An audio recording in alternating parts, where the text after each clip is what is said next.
तुमने तो ना आने का फैसला किया था। बुलाओ मलिया आंटी को, मुझे उनके सामने तुमसे बात करनी है। घर पर नहीं है वो। झूठ मत बोलो। क्या? कहाँ जा रहे हो? क्या कर रहे हो? आंटी कहाँ जा रहे हो? अब ऐसे मेरे घर में घुसोगे? क्या प्रॉब्लम है? जो कहना है यहाँ कहो। तो तुम भी तो मुझसे बात नहीं कर रही हो, कब से कॉल कर रहा हूँ, कॉल काट रही हो मेरी। अब सुनने को बाकी क्या रह गया? अपना फैसला सुना तो दिया था तुमने। निम्रा, मुझे जिंदगी का हर वो लम्हा बोझ लगने लगा है जिसमें तुम मेरे साथ नहीं होती हो। मत करो ऐसा। इसका मतलब तुमने सोच लिया ना कि जिंदगी में वो वक्त भी आएगा जिसमें मैं नहीं होंगी। तो ये खौफ भी तो तुमने ही डाला है मेरे दिल में। कभी उस मोहित के लिए मुझे छोड़ देती हो, कभी मलिया आंटी के लिए। क्या मेरी मोहब्बत हर बार किसी दूसरे के लिए झुटला देने के काबिल है? मानिक, कुछ चीजें ना खुद को समझा लो। मैंने मोहित की खातिर तुम्हें कभी नहीं छोड़ा, और उस मोहित को मेरे उन्हीं माँ बाप ने मेरे सर पे मुसल्लत किया जिनसे मेरा रिश्ता मांगने जा रहे थे तुम। लेकिन मेरी मजबूरी ये थी कि मैं इनकार नहीं कर सकी। लेकिन अब तुम हमारे रिश्ते से इनकार कर रही हो। तुम्हें बात समझ में क्यों नहीं आ रही? अगर तुम मेरी अम्मी को अहमियत नहीं दोगे तो मैं अपने दिल में तो शायद तुम्हें जगह दे दूं, लेकिन मेरी नजरों में तुम्हारी कोई अहमियत नहीं रहेगी। मेरी अम्मी ने मेरा इतना ख्याल रखा है जितना मेरे माँ बाप भी ना रख सकते। मान लिया मलिया आंटी ने तुम्हें बहुत प्यार किया, लेकिन निम्रा, मेरी हर सांस पापा की मोहब्बत की मकरूज है। मेरी माँ ने अजनबियों की तरह बचपन में मुझे छोड़ दिया। पापा ने एक दिन भी मुझे उनकी गैर मौजूदगी का एहसास नहीं होने दिया। अपना हर वक्त, सारा वक्त मेरे नाम कर दिया। अब तुम खुद बताओ कि मैं ये कैसे गवारा करूं कि वो एक ऐसी औरत का एहसान लें जिसने उन्हें मोहब्बत के नाम पे दगा दी। मानी नहीं। और उनका बड़ापन देखो। मलिया आंटी की बेवफाई भुलाकर वो हर बार तुम्हारे दरवाजे तक आते रहे। अपना हर दुख मेरे सुख के आगे भुला दिया उन्होंने।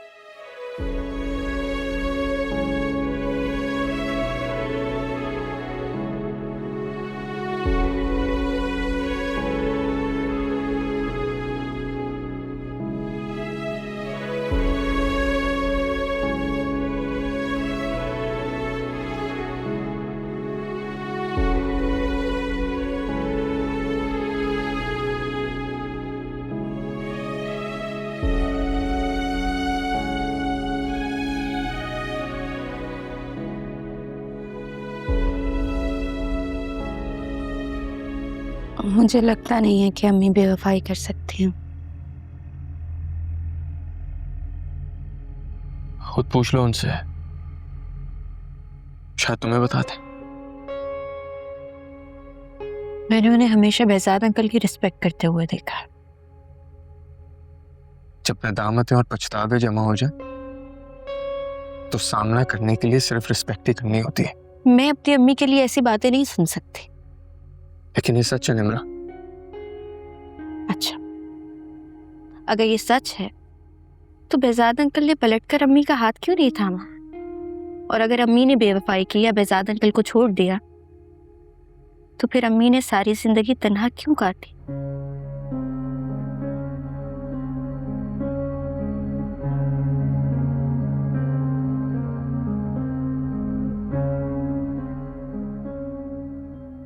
बेहतर यही है कि तुम अब यहाँ से चले जाओ। मैं नहीं चाहती अम्मी आए और फिर तुम उनके सामने यही सब बातें करो और मुझे मजीद शर्मिंदा होना पड़े। ठीक है, चलो जाता हूं।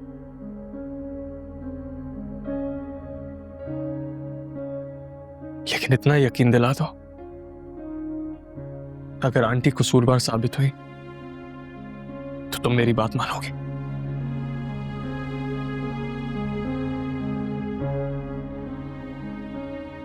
और अगर बेहजाद अंकल गलत साबित हुए तो फिर क्या मैं अपनी अम्मी के एहसानों के बदले तुम्हारा हाथ थाम सकूंगी? मुझसे दूर होने का हर ऑप्शन अपने दिमाग से निकाल दो। मर जाऊंगा तुम्हारे बगैर।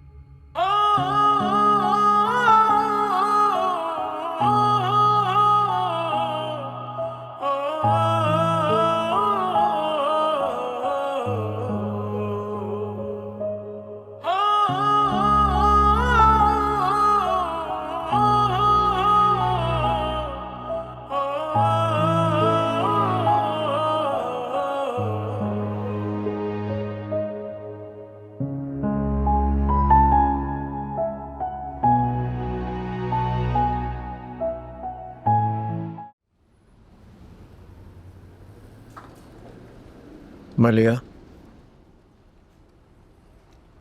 एक दूसरे की जिंदगी में आने के बावजूद भी अगर हमें परेशान ही रहना है तो फिर तो हमारा मिलना रहेगा क्या? इससे तो मत कहो बेजार। जिंदगी में मैं बहुत तरसी हूँ किसी अपने के लिए, जिससे हर बात, अपने दिल का हर दुख शेयर कर सकूं, जैसे तुम्हारे साथ किया करती हूँ।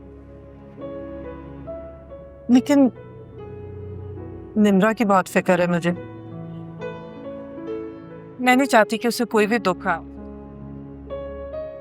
इस बात में उसकी रूह को बिल्कुल चीर डाला है कि कोई बाप अपनी बेटी के साथ ऐसा कर सकता है। मैं हूं ना उसका बाप।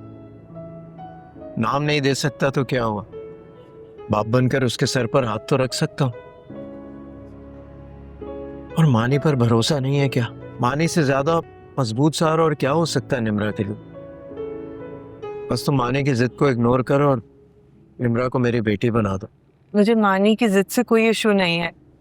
वो तो हमारे माजी के बारे में कुछ जानता ही नहीं। शायद इसीलिए पता नहीं क्या क्या अंदाजे लगाए बैठा है। अगर तुम मुझे इजाजत दो तो मानी से मैं वो सब कुछ शेयर कर लूं जो अब जानना उसका हक है।